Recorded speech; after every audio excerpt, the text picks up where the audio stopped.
if we're looking at our own lives, we all value different things. We all have these different things that matter so much to us and that are important to us. In a way, those things are symbols to us of value, of what's important.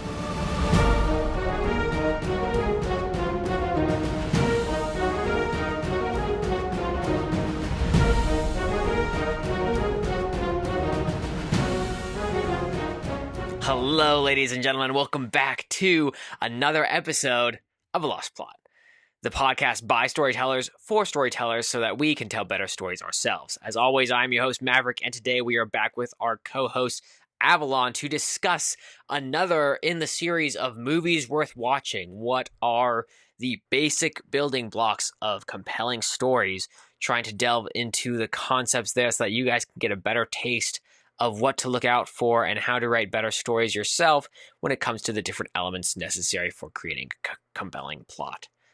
Today, as the title clearly shows, we are talking about symbolism. Probably not a necessary aspect of a compelling story, but I think there's a lot of really valuable additions that symbolism adds to a compelling story, and so that's what we're going to get into today, and it's a great way to make all sorts of aspects to the story. I probably shouldn't start off because that's not my expertise. We're going to start off with Avalon to give us a rundown of what it means, what it's like, what it looks like, all the basics of symbolism. So Avalon, take it away. You go to the dictionary, you go to all the major authorities out there, there'll be a variety of definitions on symbolism, on what it is, like what it stands is it like ideas, qualities, faiths, doctrine, there's a lot, but when you boil it down to its base elements, the reality is a symbol is really a placeholder. It's kind of like it is a vehicle to convey meaning, to convey an idea to the audience or to people in a visual or concrete way. That is what symbolism is. And symbolism in stories, it's like, as we talked about the conflict of ideals on this podcast before, we've talked about themes and messages. You generally bolster a message or a theme with symbols, whether intentionally or unintentionally, like visual cues or visual things that represent those ideas and those conflicts in play. So, and that's where symbolism comes into play in the storytelling specifically. It is the subtle conflict that we see between the invisible attributes of our daily lives. I think definitely starting with a basic understanding of how it plays out is important. It's interesting because symbolism is a aspect of storytelling that shows up in many different forms, right? It can show up in the form of a person, it can show up in the form of an item, it can show up in the form of a color, it can show up in all sorts of ways that the story is told, and it can still be effective in conveying an idea. So I don't know if you have more to say on that, because that's definitely a huge, diverse... They add value. They add, no matter how they show up, no matter the symbol itself, it always adds value in some way, shape, or form. Because if it doesn't add value to the story or to whatever's going on, if it it's not really a symbol then. It's just an object in the scene, or it's just another character, or it's just this or that. It's because anything can be a symbol in some ways, but symbols always have value. They always change or add something to the conflict. Another thing about symbols is that they're not it's not personal, I guess. It's something that you can, a whole audience can see it and be like, oh, this represents this kind of thing. It's not, you can have those symbols where it just implies, one person or whatever, or, be relevant to one or two people, but it's not as effective, and it's not, it's more of, and it's usually not intentional, I feel like, in that case, for symbolism in stories. Right. And the reason I bring that up is because, you have, these broad ideas of symbols within history and within general storytelling. For example, darkness versus light. Darkness is often used to symbolize evil, while light is often used to symbolize good. And this is just something we see across all sorts of stories. There's no particular movie or something that does this. It's a bunch of different genres and stories that will use light and darkness in this way. Whether implicitly or explicitly, that's a good example of a symbol that everyone agrees, like, oh yes, light, good, dark, evil, or Right. so, and then Well, you have even go ahead. talking about that, you get the idea that symbolism is in some ways helping to bridge the gap between our personal experience and the experience of the characters in the film, right? Because even though, and you see this to some degree, with the characters, you can relate to them or you might not relate to them depending on what your experience is, right? If the person is homeless, right, as an example for the protagonist, you might have experienced homelessness, but you also might not have. And the idea is that you can empathize with them, but you might be able to even sympathize to a more broad context in the symbolism that is implied in some of those situations, right? The idea of loss or the idea of abandonment, right, might be manifest by some way in the symbols that he sees in the middle of a film about homelessness, as the example continues, right, in this discussion. So I think that symbolism can be used too as a way to bridge the gap even further between the audience and the protagonist in their individual experiences. Mm. Oh, of course, And going back to like that idea of light and dark, right? We might not have the specific experience of darkness that the protagonist has, but we can look at the darkness in a broad context and say, yeah, I've been in a dark place before, or I've seen the darkness of the world, or whatever it looks like, and empathize with the story through the symbolism that is being conveyed there. So it's definitely an effective storytelling technique for creating relatability in the story, and it's one of the reasons it's commonly used. Is it the sole way to create relatability? No, not at all. And that's part of the reason that you have backstory, heightening the tension, compelling characters, something worth fighting for, a whole list of things that are important, having a compelling villain, all sorts of things. So anyways, this is a additional thing in the arsenal that kind of interweaves throughout the other aspects of it, and while the other ones I would say are more fundamental building blocks, there's a certain sense in which the richness of symbolism is huge and can really add a depth and layer to a story that you don't get otherwise. Yeah. Well, symbolism on its own does create depth. It's like it adds meaning, it adds value to anything or everything it's used. I mean, for example, like even if you think of like these fantasy science fiction worlds, like oftentimes the bigger stories, sci-fi fantasy worlds out there, like they have more meaning because there's more symbolism, there's more going on to the world. Like there's like nothing's just happening happenstance in the world for no reason. There's intentionality behind the creation of these different things, and behind the fights and the conflicts, and behind the orders and like the societies that are built in these different worlds. And so it adds meaning to the story because it's like you see all these like relatable things playing out in front of you that remind you of the real world, and it creates this connection to that world. Like Middle Earth is the big thing that it is because there is a ton of symbolism in the creation of that world. There's so much going on there that just draws people to that world. And even like Star Wars, where it's like you have the Jedi and the Sith, and it's like the conflict and the ideas, but they each represent different ideas. They each represent different ideals and different aspects of the world, like things that we struggle with every day. So we are drawn to that conflict between the Jedi and the Sith, and that's why when most people think of Star Wars, they think of the Jedi and the Sith because it is like the most interesting part of the world because of the ideas represented there.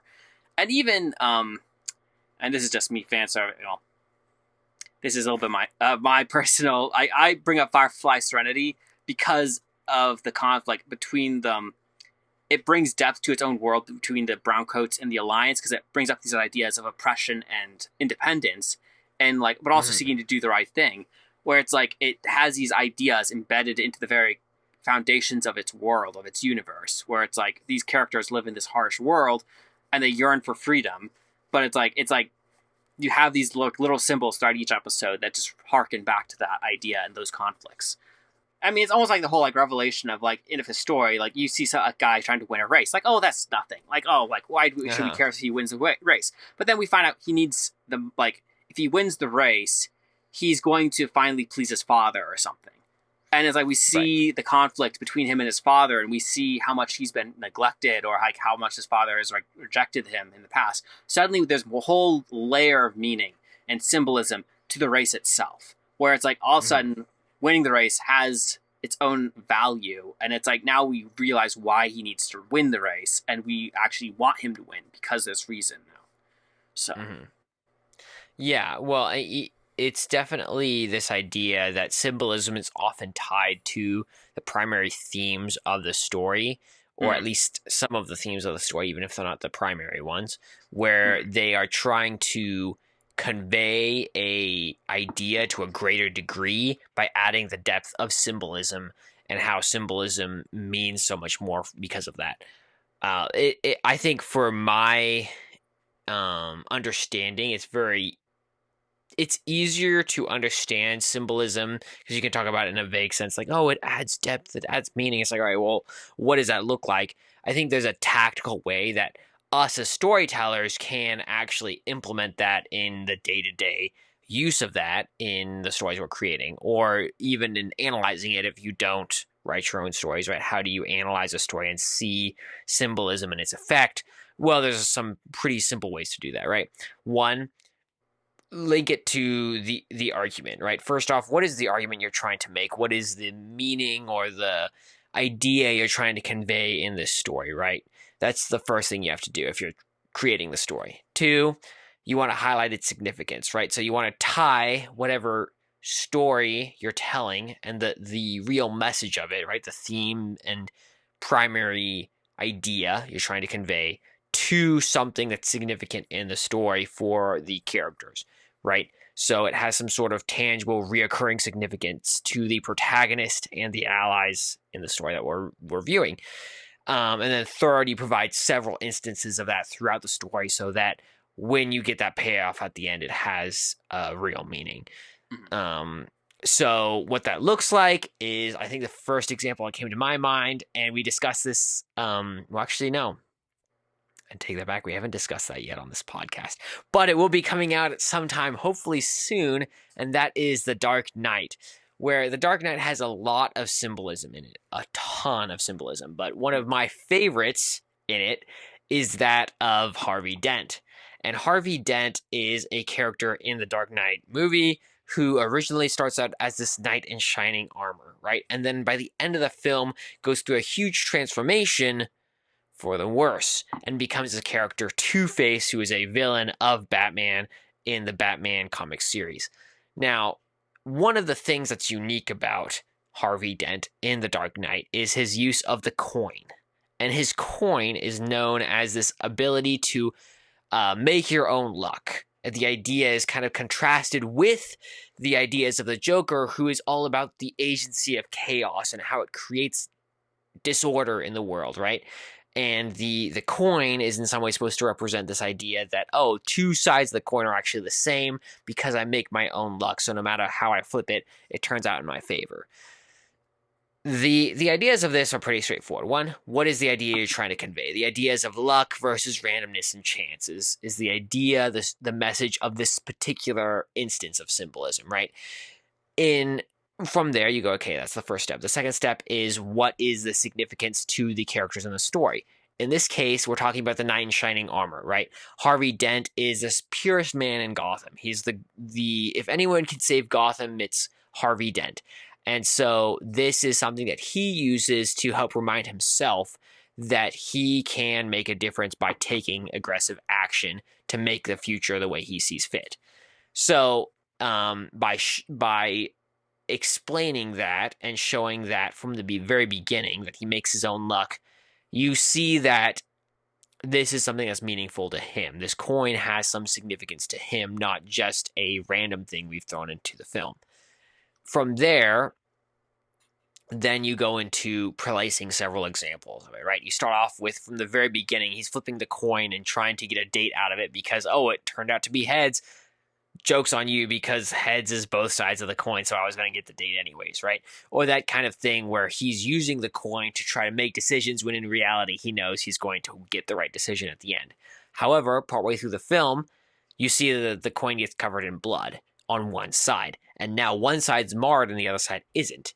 And he starts to use that as a differentiating factor as he's torn in grief from this terrible situation that's occurred, right? And that has totally changed his framework for how he lives his life, and that breaks him, right? And you see that symbolically in how he starts to flip the coin, and the different sides, one's bloody and one's not, now makes a difference on whether or not someone lives or someone dies in his paradigm of the universe. So symbolism, right, of the coin, and that's just one aspect of the many aspects of symbolism in that film, is huge in that film. And you can use that to convey this greater idea of, can you make your own luck, or is the agency of anarchy and chaos truly in control in your lives? And the conclusion that one of the antagonists of this film comes to is that you don't have agency over your own life. There is too much chaos in the world to control. And that's one of the concepts you have to struggle and grapple with in The Dark Knight. And that's effectively used because of the symbolism of the coin. Mm-hmm. So that's just one example. There's others. I think the stereotypical example is the one of Parasite, which we reviewed very early on in this film podcast. So, if you want to listen to that, go way back. But there's the rock in that, the superstitious rock of the Scholar's Stone, and how that's supposed to mean luck, and then it turns out to mean really the get rich quick type of personality and scheme of the world, and how it's not effective at actually getting what you want. So there's multiple examples. I'm not going to go too deep into that, but regardless, it's very fun to do. If you're just analyzing films, you just do what I explained backwards, where you look at multiple examples of something showing up in the film and then go, okay, what is the significance of this? Why is this continually showing up? And then from there saying, okay, is this significant to the characters? Is this significant to the plot? And then going one step higher and going, okay, how does this apply to the broader messages of the film? Right. And from there, you get symbolism trickled down into the everyday aspects you see demonstrated in the film. So that was a little long, but if you are trying to create symbolism or analyzing symbolism, that's a great way to do it. If you have other ways of doing it, leave us a comment down below. Like and subscribe. There you go. There's the plug. Avalon, what are your thoughts? I would also just like to talk about just briefly mention just like there are certain symbols that symbols could also be used to like twist audiences' expectations or to like harness their emotions and ideas from the very get-go. For example, in historical examples, dragons are often used in a negative light, or like they're the monsters or the like kind of thing, like you fear them kind of thing. So in a way, like you start a movie like How to Train Your Dragon Off, like they're the monsters, like they're the things you hate, and like so like the very existence of dragons in the world, like symbolically what they mean, the audience doesn't have to be necessarily shown too much of the devastation they cause. They just assume like they're the bad guys almost on a certain level. You do see some, but it's just like you get the idea where it's like you can use a symbol to just harness, like from culture or whatever, to harness ideas that are like, oh, to get the audience, it's to cement the ideas of like what we are for and what we're against. Like we ascribe value through symbols to certain ideas and objects, or to creatures even, and to people. And so like when we see that show up in a movie or a story, we like automatically sometimes turn like, oh, we're against that. And so like we kind of like, you start the prejudices off strong, and then you can use that to your advantage if you like do a reversal or a twist, like in How to Train Your Dragon. Like suddenly some dragons are the good guys, or like they start to help pick up, and But that's just an example, and that's one of the first ones come to mind. But yeah, like symbols can be effective, where it's like you can play the reversal card on the audience and like use it to like do a plot twist or something. And they can add values in other ways, is what I'm just trying to say.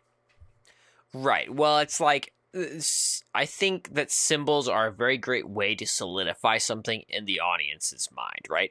Yeah, If exactly. they recognize that something is a symbol, there's some sort of subconscious aspect to it where you attribute that X equals Y, right? Mm-hmm. Where this thing showing up means that this is bad.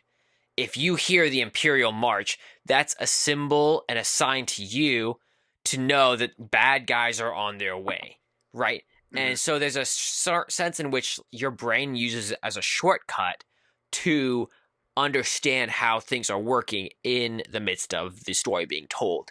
Mm-hmm. And that's a very great way to subvert expectations, because when it turns out something is not the way you expected, you are surprised, right? Oh my goodness, this terrible person who's the worst character in this film turns out to be the protagonist's father?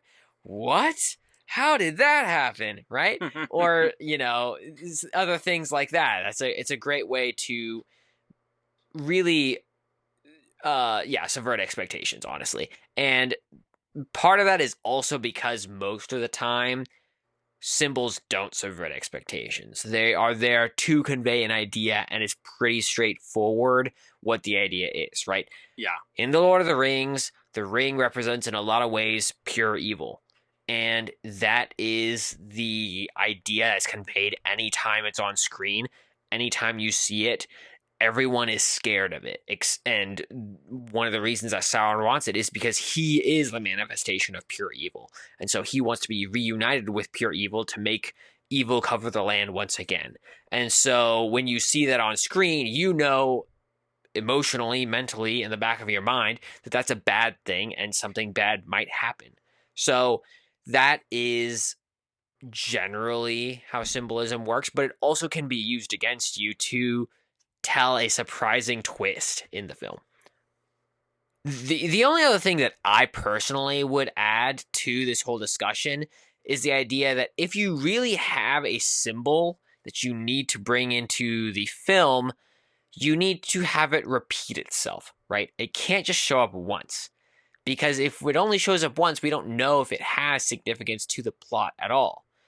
Unless it's a character, in which case then they add maybe tangible value, but then it doesn't add symbolic value because it doesn't reappear. Symbols always reappear. And the reason this sticks out to me is because recently we watched the film Collateral. And in that movie, I believe they were trying to do something symbolic, but it didn't pay off. The example that's coming to mind is when Jamie Foxx and Tom Cruise's characters are in their taxi and they're driving down the road and they pass a coyote walking across the street. And I recall being, the movie buff that I am, trying to analyze films, watching that and going, oh my goodness, this is amazing. They're going to add this random thing about, the loneliness of life or the randomness of the world or just like being a lone wolf in the middle of the desert. And some sort of symbolism is being shown to us here. I'm so excited to see this be shown at the end of the film. And the coyote never shows up again. And I was sitting there going like, what was the point of that? We watched this coyote walk across the street for a solid minute and a half in this film. And you, as the director and the producer, thought this was so important. Let's keep it in. But it doesn't mean anything. Like, I have no idea the value it added, the meaning it added to this film. And so I was left, as a storyteller, pissed off, but as an audience, just confused. Like, what was the purpose of that? I don't know. And because we didn't have anything that it pointed to later in the film, we had no way to attribute value to it as a element to the story that was being told. I don't know if you have a rebuff to that or anything to say on that point, because I know we discussed it during that podcast. No, I don't have anything to add. I mean, I kind of implicitly said that earlier when I said some things about story symbolism, but yeah, I mean, it should be repeating. Like, it can't just show up once. You're right. It's kind of like the whole like top thing in Inception. Like, they keep bringing the top back out, or like it's just like it can't just show up once. Like, we have to keep seeing this object. We have to keep seeing this action. We have to keep seeing this, whatever the scene is, whatever it is, to drive home the point, like, of what this is supposed to represent to the main character, what this represents to the antagonist, or like what it just to convey the meaning behind the object. And I think, and the reality, I mean, just let's be blunt here. If we're looking at our own lives, we all value different things. We all have these different things that matter so much to us and that are important to us. In a way, those things are symbols to us of value, of what's important. And like and in our own heads, we even have reasons why that's important to us. And if anyone stayed with us for any certain amount of time and they were to learn those reasons, it would make sense to them why we value those things. In fact, they would even maybe empathize with that and understand us better they'd understand us on a little bit better, deeper level. But so like when we see that in stories, it's a reflection of what happens in each of our own lives as well. Like, and so these things don't just show up once in our lives and then disappear. Like we don't have it like one day. Like something that important to us doesn't usually like stay in our lives for one day and disappear. No, it stays with us for a while. And so, and it's like, it's almost like a concrete thing for a while that stays in our lives that we can like see and interact with regularly and often. So symbols help us to relate more to the characters. They help us to relate more to the world. They help us to relate more to the themes, the messages, what's going on. And we don't always, and most of the time we don't even know they're there. Like we don't often like realize, we don't watch a movie or read a story and see a symbol and say, oh, that's a symbol. No, you don't. It's not blatant. It's not like in your face, like, oh, this is this. Not normally, unless it's like a comedy or a satire or something. I don't know. But in a normal story, a symbol is like a hidden vehicle that's there that we don't realize is there. It's like just sitting there, and it like we recognize it. Our subconscious brain, or like part of us, recognizes it for what it is when it shows up enough times, but we don't think about it oftentimes. Not until like the second or third like time watching the movie or reading the story that we suddenly start noticing that thing in the background. It's like, oh wait, that's like I didn't notice that before, or like that has like they were affirming this whole time, or you know, like you start to see these things. It adds like it just drives home the message of the story even more, and it just adds like value to the story. And the reality is, I mean, and I don't know if we've ever said this, but the reality is, like, if you look at stories in general, stories have, throughout history, have been used to tell lessons, to share experiences, to convey ideas. And so, like, even today, even in movies and books and games and whatever, like, it's entertainment, but it's also a means by which we tell the next generation about truths of our world, about what is real, what isn't real, what happens when you do this, like, and like what are and the idea of consequences, and like how our actions like impact the world around us, like, and symbolism just helps to tell that story even better. It just helps it helps refine it and like clarify that just a little bit more. And so and that's why symbolism is just so important on a certain level. It's like it just helps us to better refine the stories we're telling, and helps us tell even better stories than what we were telling before. So, yeah. I was recently reading Stephen King's book on how to write better, right? And on writing by Stephen King. And one of the things that he says in there is that when it comes to these thematic elements and symbolic elements, he doesn't necessarily have them fully understood. He's not an outline writer, right? He doesn't write from a full understanding of how the story is going to end. But one of the things he does do is in later stories or later drafts of the books that he writes, he goes through and sees the symbols that he subconsciously put down and really emphasizes putting them in more because of the value that they add to the storytelling. So definitely in a significant aspect of any story that's being told, for sure. But yeah, I think that's about it. That's all I had. That's the pod. We hope you all enjoyed. We will be back as we always are next week. See you all then.